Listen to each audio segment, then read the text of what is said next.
역대하 35장 36장을 우리가 읽으면서 이스라엘 백성들의 어 역대 왕들의 모습들을 보고 또 마지막에 남쪽 유다가 어떻게 멸망하는 것을 보게 됩니다. 35장에서 요시아는 쭉 종교 교역과 함께 지금 유월절 제사를 드리는 걸 봅니다. 이 유월절 제사를 드리는데 오늘 볼게 여호와 앞에 구별되어 온 이스라엘을 가르치는 레위 사람에게 이르되 거룩한 궤를 이스라엘 왕 다윗의 아들 솔로몬이 건축한 정 가운데 두고 다시는 너희는 어깨 매지 말라. 이 말은 이 언약궤가 계속 나라가 이, 이 침범 당하면 뺏기고 옮기고 과거에는 모세를 통하여 그 성막이었기 때문에 어깨를 메고 가지고 다녔고 또 다른 나라가 들어오면 또 이것을 가지고 가고 하면서 늘 옮겼던 것이 있는데 이제는 안전하게 이 다윗의 성전이고 솔로몬이 건축한 성전에 영원히 있기를 바란다는 뜻으로 어깨 메고 다닐 필요 없다 하는 이 고백을 하는 것을 보게 됩니다. 그러면서 유월절 제사를 드리는데 이 유월절 제사가 사무엘 이후로 이렇게 하나님의 뜻에 합당하게 유월절 제사를 드린 적이 없다 할 정도로 요시아가 유월절 제사를 율법책을 발견하면서 하나님 앞에 예배드리는 것이 무언가를 분명히 아는 거예요. 그래서 그 중에 하나가 너희는 스스로 성결하게 해라. 구별되어 성결하게 해라. 이게 삶의 방법이 많은 사람들이 다 이렇게 제사를 드리고 우리는 예배라는 이름으로 하나님 앞에 제사를 드리지만은 뭐 가톨릭도 그렇고 이슬람도 그렇고 불교도 그렇고 유교도 그렇고 많은 종교들이 제사를 드려요. 근데 그 제사가 하나님이 받으시는 제사를 드리냐는 거예요. 근데 우리는 이 교회 안에서도 하나님이 받으시는 제사가 아니고 자기의 생각과 자기의 감정으로 드리는 제사들이 참 많거든요. 그래서 오늘 요시아는 철저하게 구별되어 우리를 생각하게 하면서 하나님이 받으시는 제사를 드린다. 그 중에 하나가 오늘 7절 보니까 요시아 그 모인 모든 이들을 위하여 백성에게 자기의 소유 양떼 중에서 하면서 어린 양, 어린 염소, 수소들을 유월절 제물로 드리는 것을 봐요. 그러니까 모든 반백들이 8절에 즐거이 희생을 드려 백성들과 제사장 모두 다 함께 예물을 드리면서 하나님하고 하나님 앞에서 하나된 모습으로 올라가는 것을 보게 되거든요. 이것은 한 사람이 온전히 하나님 앞에 구별되어 드리는 모습 속에서 다른 사람들에게 영향력을 끼치는 걸 봐요. 그래서 내가 예배를 하나님 앞에 정말 하나님이 기뻐하는 모습으로 나의 것을 내려놓으면서 예배를 드리는 것과 그렇지 않는 차이점은 굉장히 많아요. 그런 11절에 보니까 유월절을 준수하는데 유월절 양을 잡으니 제사장들은 그들의 손에서 피를 받아서 뿌리고 레위 사람들은 가죽을 벗기고 그리고 번제물을 받은 족속들은 서열대로 모든 백성에게 나누어져서 모세의 책에 기록된 대로 여호와께 드리고 소도 그렇게 하고 이것을 규례대로 불에도 굽고 분배하고 나누면서 모두 다 함께 이 예배는 목사가 이렇게 말씀을 선포하는 목사만 예배드리고 성도들은 구경꾼이 아니고 다 한 마음이 되어서 다 하나하나 받아서 함께 하나가 되어서 예배를 드리는 하나님은 이걸 기뻐하셔요. 특별히 이 요시아가 유월절 예배를 드리는 것은 원래 하나님은 남쪽과 북쪽이 하나였잖아요. 그래서 한 마음으로 예배 드리는 걸 원하는데 이것을 한 사람이 요시아 왕이에요.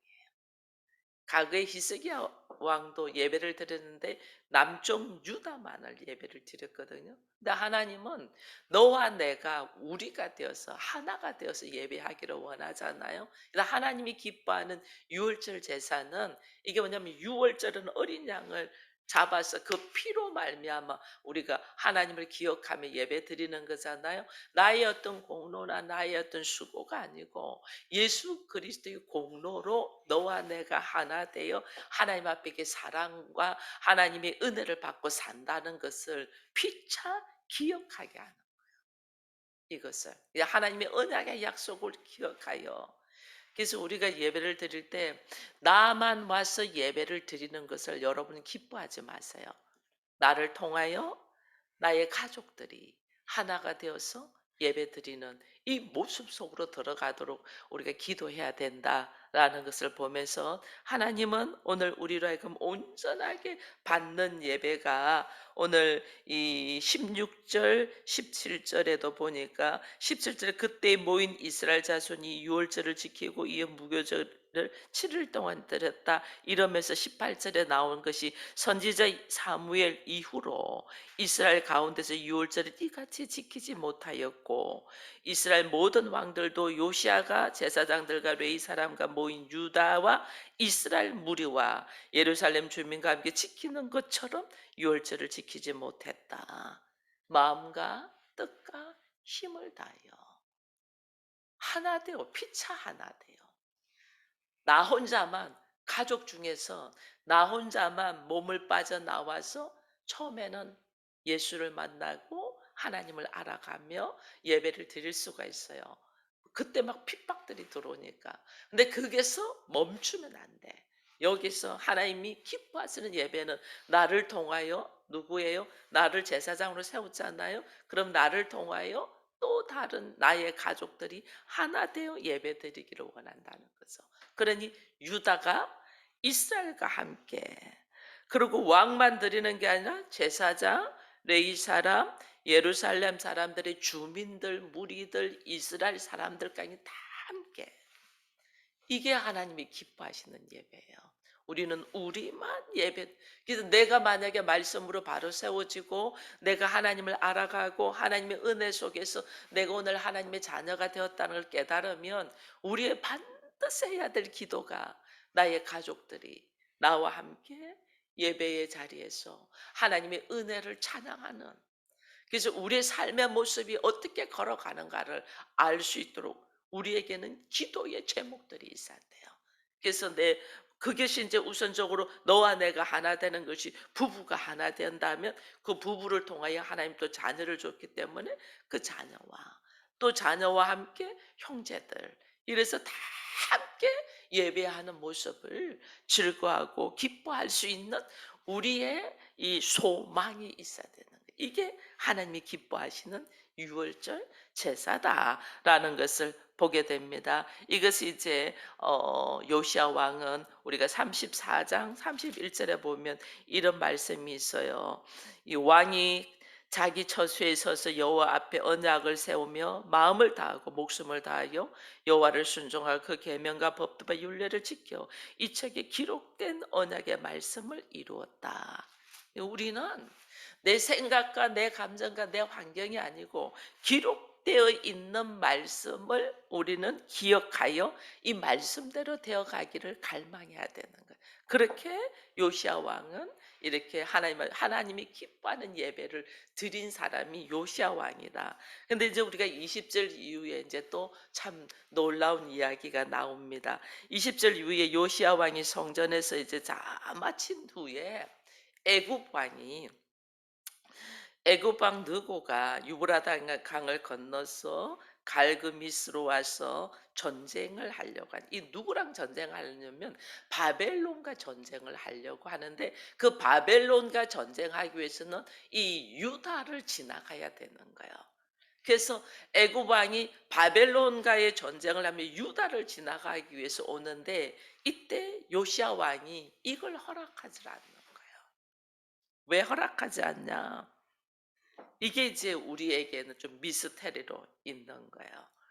거기에서 애굽 왕이 뭐라 하면 누구가 21절에 이르잖아요. 요시야에게 사신을 보내어 이르되 유다 왕이여 나는 당신과 전쟁하려고 하지 않는다. 당신과 상관이 없다. 내가 싸우려고 하는 사람은 다른 사람이다. 그리고 그래서 내가 그와 싸우려고 하는데 하나님께서 나에게 명령하여 올라가서 싸우라 했다. 바벨론과 싸우라 했다. 그러면서 당신이 나서지 마라. 하나님이 우리와 함께한즉 하나님을 거스르지 말라라고 이야기를 합니다. 근데 요시아가 22절에 듣기를 싫어해요. 떠나기를 싫어해요. 그러면서 무슨 네가 하나님을 이야기해? 요시아는 하나님의 말씀을 가지고 있고 이 말씀대로 기록된 말씀대로 살려고 하는 사람이잖아요. 근데 애굽 왕이 하나님의 명령이야. 하나님이 바벨론을 치라고 해서 그래서 나는 바벨론을 치러 가는 거지 너하고 싸우려고 하는 거 아니야 하는데 요시아 왕이 애굽한테 네가 하나님을 거론해? 네가 하나님을 알면 뭘 알아? 무슨 말을 하고 있는 거야? 이러면서 이것을 자기의 모습을 변장해서까지 여기 전쟁을 했다는 것은 애굽의 그 말을 일체 듣고 싶은 생각이 없었다는 거죠. 이게 왜냐하면 요시아는 반애굽의 정서가 있어요. 왜 유다가 이스라엘 백성들이 오래 전부터 이 강대국이 옆에 있습니다. 근데 가장 먼저 포로로 있었던 그가 애굽의 포로로 있었잖아요. 애굽의 포로로 있다가 요셉을 통하여서 이래 있다가 모세를 통해서 출애굽했던 것이 이 유대인의 정서잖아요. 가장 먼저 애굽에 대한 이 애굽은 세상이라고 우리가 이야기를 했잖아요. 그러니까 요시야는 기록된 말씀에 의지하여 살아가려고 이제는 바꿨기 때문에 애굽의 정서나 애굽에서 말하는 말은 딱 안 듣는 거예요. 듣지 않는 반애굽의 정서가 있어요. 거기다가 애굽만 있는 게 아니라 아수르가 있잖아요. 그죠? 강대국이 애굽이 있고 아수르가 있고 바벨론이 있어요. 이스라엘을 둘러싸고 있는 강대국이. 근데 아수르는 이미 북쪽 이스라엘을 멸망시켰고 그다음에 남쪽 유다가 아수르와 손을 잡으려고 하는 모습 속에서 오히려 아수르의 공격을 당했잖아요. 역대 왕들이 아수르한테 조공을 바치고 도움을 청해 가지고 오히려 아수르의 공격을 받았던 것이 이 남쪽 유다예요. 그러나 북쪽 이스라엘을 다 멸망한 것이 아수르이기 때문에 이 요시아는 아수르에 대한 이 넘어지고 있는 것들이 있고 그다음에 바벨론이 있잖아요. 그래서 바벨론에 손잡고 있는 모습들이 많이 있었어요. 애굽이 있고 아수르가 있고 바벨론이 있는데 바벨론의 손을 많이 잡아요. 근데 하나님은 이 바벨론을 애굽을 통해서 치려고 하는데 이 요시아가 이것을 거절하는 거죠. 거절하다가 결국 요시아가 이 8살에 왕이 올랐잖아요. 8살에 왕이 올랐는데 34장 1절에 보면 31년 동안 다스렸다 하니까 39에 죽는 거예요. 이게 이제 이 전쟁이 무기또 전쟁. 이게 계시록에 가면 이 무기또 골짜기가 아마겟돈 전쟁 마지막 전쟁이거든요. 유다의 이 요시아 왕이 이 무기또의 골짜기 이야기하면 아마겟돈 전쟁에서 죽음을 당하는 모습을 우리가 보게 됩니다. 그래서 좀 일찍 죽는 거죠. 일찍 죽음을 맞이합니다. 이것이 철저한 선왕이 이 하나님의 말씀대로 살려고 하는 이 유다가 이 요시아가 죽는 바람에 예레미야 선지자가 애가를 부르며 모든 백성이 슬퍼하는 모습을 보게 돼요. 그 뒤로 이제 이 유다의 멸망이 36장에 쭉 나와 있는데 이 36장에 쭉 나와 있는 모습이 요시아의 아들 요아스가 왕위에 오릅니다. 근데 석 달밖에 못 있어요. 왜냐하면 이 요시아도 요아스도 반애굽 정서예요. 반 그러니까 애굽이 반애굽 정서인 요시아의 아들이 왕이 오르니까 그걸 패해버리죠. 패하고 그다음에 어떻게 하냐면 그 형입니다. 엘리야김을 세웁니다. 엘리야김을 이름을 여호와김이라는 이름으로 바꿉니다. 바꾸면서 이 형제를 딱 세웁니다. 이 사람은 애굽 친애굽의 정제를 이게 애굽 왕이 딱 세웁니다. 근데 이 애굽이 바벨론에 넘어져 버리거든요. 그래서 이 유다가 바벨론에 의해서 멸망을 당하잖아요. 그러니까 그다음에 여호와김이 11년 동안 왕위에 올랐지만은 36장 6절 보면 바벨론 왕 너부갓살이 올라와서 그를 쇠사슬로 결박하고 바벨론을 잡아갔. 근데 애굽을 바벨론이 치면서 유다도 먹어버리는 거죠. 그래서 이 친애굽인 사람을 잡아서 이제 가는 거예요. 가고 이제는 누구를 세우냐 그 아들 여호와긴을 왕위에 세우는데 나이가 8살이야. 8살짜리 왕위에 뭐 바벨론 제국에서 세우는데 얘가 무슨 힘을 쓰겠어요. 얘도 석 달밖에 못해요. 바벨론으로 잡아가고 그다음에 그 숙부 시드기야, 그러니까 실제로는 요시야의 아들 격입니다. 요시야의 아들 격인데 숙부 시드기야를 세워서 유다의 예루살렘 왕으로 삼아요. 근데 이 역시도 나중에 이 바벨론에게 이게 이제 순종하는 타입이 아니거든요. 시드기야가. 그러니까 자기를 배반했대 가지고 이 시드기야가 비참한 모습으로 이게 유다의 마지막 왕인데 비참 짐승과 같은 모습으로 그가 이 바벨론에서 있으면서 결국은 이 유다가 멸망하는 모습을 보게 됩니다. 여기서 이제 우리가 좀 깨달아야 되는 것이 있어요. 그게 뭐냐면 어, 이 하나님이 우주 만물을 창조하시고 이 세상의 주인이라는 건 우리가 알고 있어요. 알고 있는데 우리의 삶의 현실에서 우리의 살아가는 역사 속에서 하나님의 뜻대로 하나님의 계획대로 하나님이 주관해서 살아가는 것은 우리가 망각할 때가 참 많아요. 하나님이 인생의 주권자라는 걸 우리가 알면서도 나의 생활에서는 내가 노력하고 내가 수고하고 사람과의 관계 속에서 뭐가 이루어진다고 우리가 착각을 하는 거예요. 그거를 늘 내 삶 속, 이 우주 만물을 주관하시는 분이 하나님이라면 내 인생도 나라는 한 사람도 우주잖아요. 여러분, 우리가 우주 세계를 우리가 다 모르는 것처럼 우리의 머리에 우리의 몸만 봐도 우리의 머리에서 이 뇌에서 일어나는 수많은 것들을 우리가 몰라요. 나의 머리에서 이 일어날 수 있는 일을 5%만 사용하고 가도 그 사람은 성공했다고 하잖아요. 우리 몸 너무 몰라요. 나 스스로가 우주야. 그래서 하나님의 나라의 땅을 내 마음으로 자리를 잡은 것을 우리는 알고 있잖아요. 그래서 넓은 세계를 우리가 보면서 항상 어디를 봐냐면 결국은 나를 돌아봐야 돼요. 내가 넓은 세계, 우주 세계 속에서 하나님이 이 세상을 하늘에서 하나님의 나라를 이 땅에 가지고 오신 것처럼 이 세상 우리가 살아가는 만물 세계 속에서 하나님의 뜻대로 세상이 움직여지고 있는데 그럼 나 역시도 하나님의 뜻 안에서 있다는 거예요. 있다는 거예요. 이 세상 움직여지는 것이 하나님이 유다가 계속 하나님의 말씀을 버리고 자기의 생각대로 우상을 섬기고 갈 때 하나님이 이 이스라엘의 멸망과 함께 유다의 멸망도 예언을 했거든요.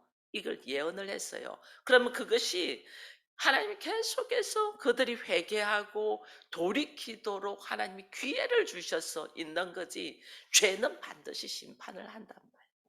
유다는 반드시 멸망한다. 여러분 이스라엘의 멸망도 이 지금 이스라엘이 처음에 북쪽 이스라엘이 여로보암을 통해서 일어났잖아요. 근데 이 멸망도 하나님이 예언을 했거든요. 우리가 이 지금 열왕기 상하는 북쪽 이스라엘 남쪽 유다에 대한 이야기고 역대 상하는 남쪽 유다만 구체적으로 이야기하는 거잖아요. 열왕기상 13장에 가보면 제가 이 말씀을 쭉 연결해서 읽다가 보니까 13장 2절에 봐보면 여로보암이 베델에다가 이 제사 드리는 제단을 만듭니다. 예루살렘은 있지 않냐고. 그때 이것을 뭘 예언하냐면요. 열왕기상 13장 2절에 보면 이런 말씀이 있어요. 하나님의 사람이 이 제단을 베델에다가 자기들 방식대로 예배드리는 제단을 만들 때 이 제단아 하면서 다윗의 집에서 요시아가 나와서 너희들을 분향드리는 이 산당 제사 제사장들이 바치는 제물들 사람의 뼈를 다 빻아서 쌀을 살라버릴 거다. 이것을 예언을 합니다. 근데 진짜 나중에 요시아가 16대 왕 이렇게 되는데 나중에 요시아가 이스라엘의 모든 산당을 다 빻아서 다 버리잖아요. 이미 이스라엘의 역사를 하나님은 예언하시고 그 요시아를 통하여 그 일을 하도록 하신. 그러니 요시아가 8살의 왕이 올라서 16살의 율법책을 발견하면서 성전을 수리하고 이렇게 하는 것들이 이게 하나님이 한 인물을 통해서 일하시는 하나님의 일하심이지 한 사람의 재능과 능력과 그게 성공이 아니라니까요. 하나님이 이미 이스라엘에 대한 멸망과 함께 유다에 대한 이야기도 하셨거든요. 여러분 뭐 최근에 우리가 읽었던 역대하 어제 읽었던 34장을 보면 34장에 훌다라는 이 여선지자가 예언을 하잖아요. 유다의 멸망을 예언합니다. 우리가 34장에 보면 34장 25절을 한번 보면 이래 돼 있어요. 이는 이 백성들이 나를 버리고 다른 신들에게 분향하며 그의 손의 모든 행위로 나의 노역을 삶았습니다. 그러므로 나의 노염이 이곳에 소돔에 꺼지지 아니하리라 하면서 뭘 말하냐면 27절에는 뭘 말하냐면 이 요시야 왕은 네가 겸손하게 옷을 찢고 통회했기 때문에 이 말이 네가 들려도 이 28절에 그러므로 내가 내게 너의 조상들에게 돌아가서 평안히 모실 돌아가리라. 내가 이 곳과 이 주민에게 내리는 모든 재앙을 네 눈으로는 보지 못하리라.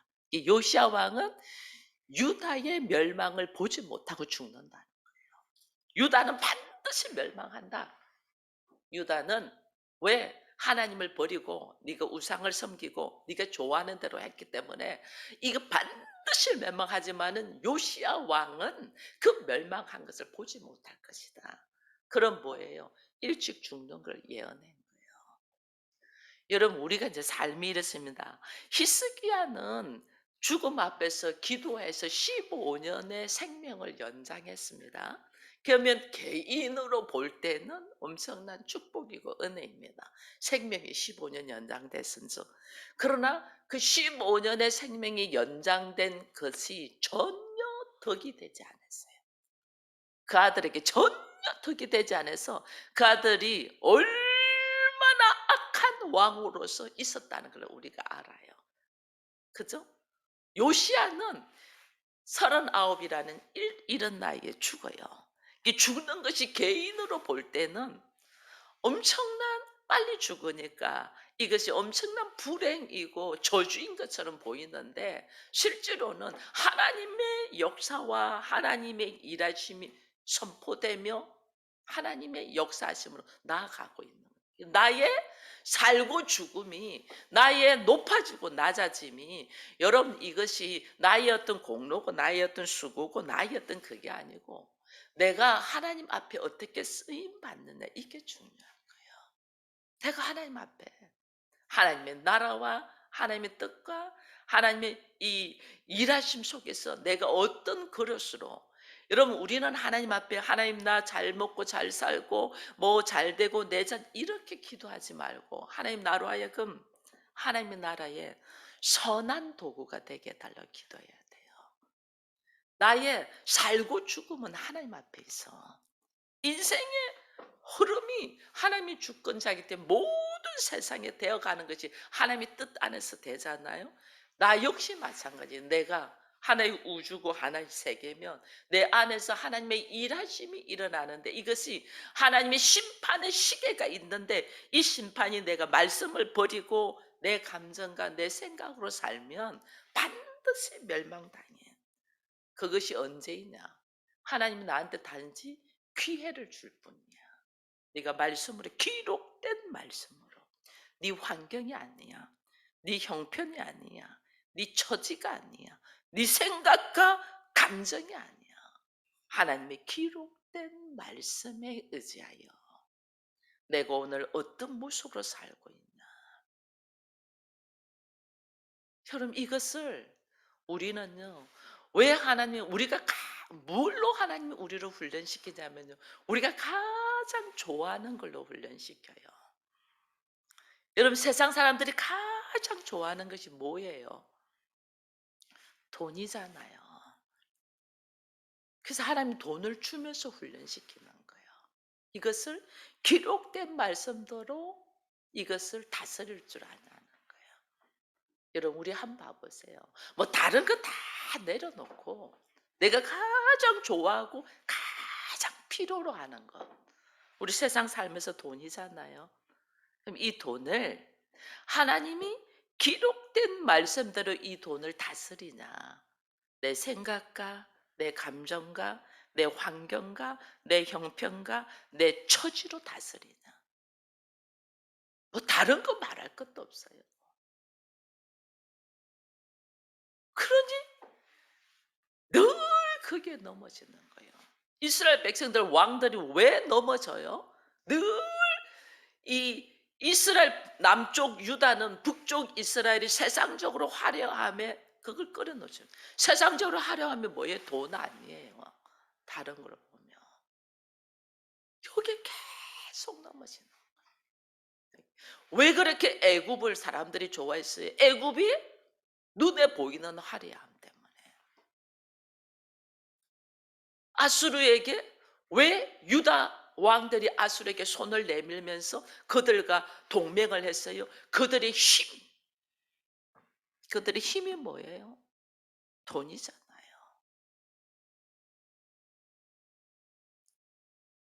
이거 지금 하나님이 나로 하여금 세상의 사람들이 멋지고 화려하면 전부 다 돈이잖아요. 돈이 있으니까. 강남이 건물이 화려한 게 돈이잖아요. 돈이 있으니까 이 화려함에 전부 다 넘어지는 거예요. 하나님은 우리로 하여금 세상의 주관자가 누구냐? 하나님이다. 그럼 나의 주관자가 누구냐? 하나님이다. 나의 살고 죽음이 요시아가 이스라엘의 모든 산당을 다 빻아서 부술 것이라고 예언한 대로 세월이 엄청 지나고 나는데 요시아는 태어나서 8살짜리가 변화되어 그 일을 감당하잖아요. 우리는 이 말씀을 지금 역대 왕들의 모습에서 말씀을 보면서도 하나님이 나에게 지금 무엇을 말씀하시는가 들을 귀가 없는 거예요. 세상의 주관자가 하나님이시다는 걸 이제 우리가 알아. 나의 주관자가 하나님이라는 것은 거부하고 있어. 여전히 내가 하나님 대해서 내 생각과 내 감정, 내 형편으로 기록된 말씀대로 이것이 뭐냐? 왜 유월절 제사를 하나님이 기뻐하냐? 예수 그리스도의 이 공로, 피의 공로로 오늘 내가 하나님의 자녀가 된 것을 잃어버리지 말라는 거죠. 이것을 가지고 예배 속에서 삶이 예배가 되어 살아야 되는데 우리는 얼마나 자기 합리화를 하는지 몰라요. 이거 결과 뭐냐? 유다 지금 멸망해요. 왕들 3개월, 뭐 11년, 3개월 이렇게 하는데 이거 사람들이 뭐 애굽이 왕을 세우고 바벨론이 왕을 세우고 하지만 하나님 결국은 다 멸망해요. 심지어 마지막 절 보니까 36장 22절 보니까 누가 바사의 고레성화 원년에 여호와께서 예레미야의 입을 통하여 말씀하신데 고레스 왕의 마음을 감동시켜서 이방인입니다. 하나님의 선택받은 유다는 철저하게 망하고 다 끊어지고 누굴 통해서 이방신 고레스 왕을 통해서 뭐하냐? 오히려 성전을 재건하고 이스라엘 백성들에게 하나님 앞에 예배드리라. 우리는 스스로 하나님의 자녀고 우리는 스스로 하나님의 백성이라고 자부했지만은 실질적으로 내 안에서 말씀에 의지하여 다스리지 않았기 때문에 철저하게 무너지고 오히려 하나님은 이방 왕에게 감동을 줘서 성전을 재건하고 하나님께 온전하게 예배드리도록 선포하는 것을 보면서 내가 하나님의 자녀라고 자부하지 마세요. 하나님은 돌들로도 아브라함의 자손이 되게 할 수 있다고 말씀하셨어요. 오늘 우리가 하나님의 자녀면 내 안에서 하나님의 나라가 이루어지는데, 하나님의 나라는 나의 유리한 대로, 나의 상황대로, 나의 방법대로가 아니고 기록된 말씀대로 우리가 예배하며 걸어가야 되고, 나의 일어서고 앉음이 하나님의 은혜 속에 있다는 걸 알고, 하나님의 자녀로서의 우리의 삶의 모습이 어떠해야 되는가를, 이제 유다의 나라의 멸망을 보면서 나의 모습을 볼 수 있는 눈이 열리기를 축원드립니다.